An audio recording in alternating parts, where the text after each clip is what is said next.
আর দুইজন নেতা, একজন হলো মোহাম্মদ জামাল মুস্তফা, উনি সভাপতি কাপুল থানা আওয়ামী লীগ, এবং রোকেয়া জামান, তিনি সাংগঠনিক সম্পাদক উত্তর মহিলা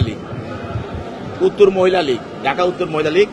এই দুইজন আপনারা জানেন যে জাহাঙ্গীর মানে গাজীপুরের মেয়র জাহাঙ্গীরের নেতৃত্বে 28-10-23 তারিখে যে বিএনপির মহাসমাবেশে যে আক্রমণটা করা হয়েছিল, সেখানে শামীম নামে একজন যুবদল কর্মী নিহত হয়েছিল।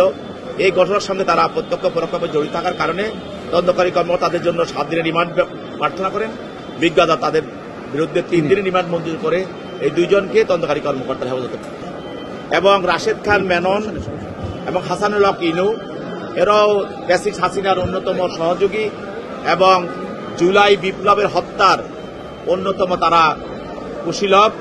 তাদেরকেও একটি মামলায় আজকে গ্রেপ্তার দেখানো হয়।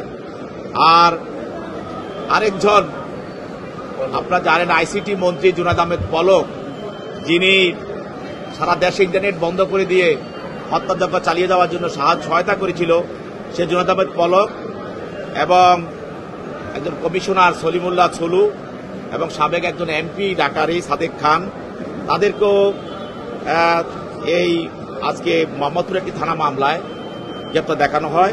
আজকে জানেন যে পল্টন থানা, মোহাম্মদপুর থানা, সূত্রাপুর থানা, এই 3টি থানায় পৃথক পৃথক থানায় আজকের আসামিদেরকে সোনারেশ দেখানো হয়েছে। এবং এই আসামিদেরকে যারা গত সরকারের মন্ত্রী ছিলেন, এমপি ছিলেন এবং সচিব ছিলেন, তাদেরকে এই মামলাগুলিতে বারবার সোনারেশ দেখানো হচ্ছে এবং গ্রেপ্তার করা হচ্ছে, রিমান্ডে নেওয়া হচ্ছে।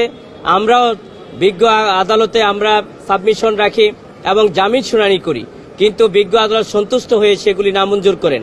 এতে করে আমরা মনে করি যে আমাদের হিউম্যান রাইটস লঙ্ঘিত হচ্ছে, মানবাধিকার লঙ্ঘিত হচ্ছে, আমরা ন্যায় বিচার হতে বঞ্চিত হচ্ছে, এবং আইনের শাসনের আমরা পরিপন্থী, সেইগুলি আমরা মনে করি একজন আইনজীবী হিসাবে।